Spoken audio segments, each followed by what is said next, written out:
we may know something about the Targaryens. The highly anticipated Game of Thrones prequel series House of the Dragon closes out its first season on HBO October 23, leaving everyone eager to find out how the brewing Targaryen civil war, a.k.a.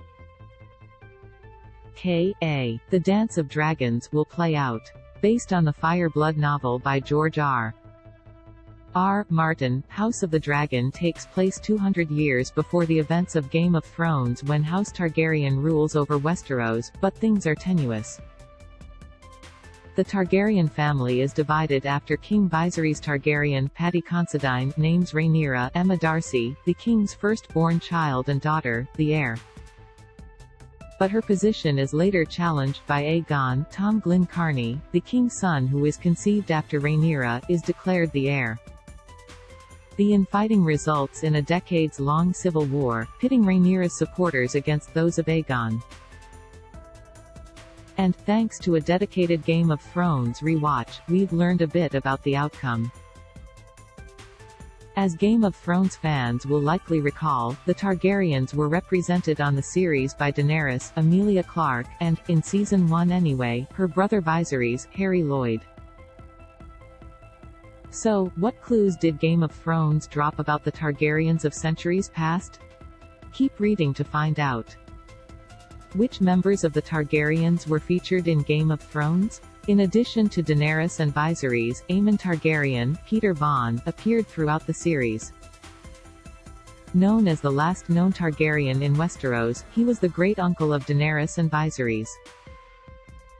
In the Season 7 finale, it is finally revealed that Jon Snow's Kit Harington father is Rhaegar Targaryen, Wilfscolding, and that his birth name is Aegon VII Targaryen, making him the heir to the Iron Throne and Daenerys' cousin.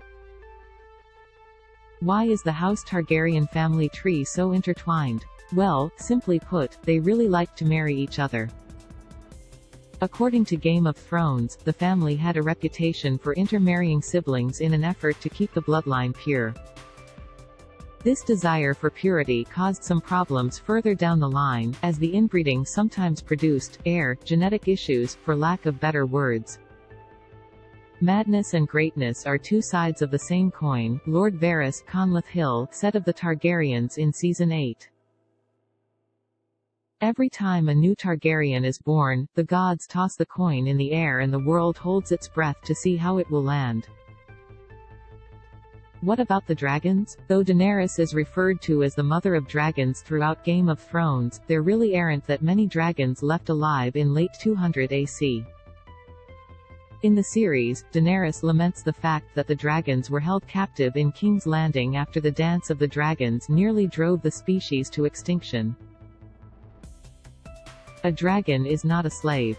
They were terrifying, extraordinary. Daenerys tells Jon about the dragons in Season 7. They filled people with wonder and awe, and we locked them in here. They wasted away. They grew small. And we grew small, as well. You can see the dragons in their full glory in House of the Dragon. After all, it's in the name. Who wins the Dance of the Dragons? We have King Joffrey, Jack Gleeson, to thank for this reveal.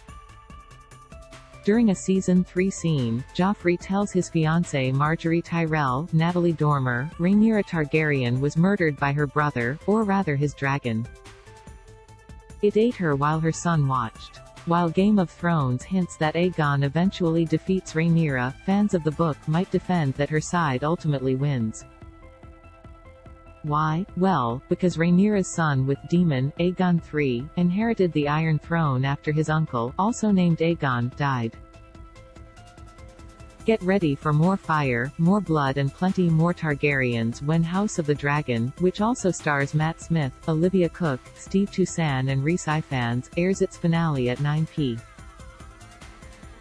on HBO. A version of this story originally published August 19 at 6 a.m. Pacific Time.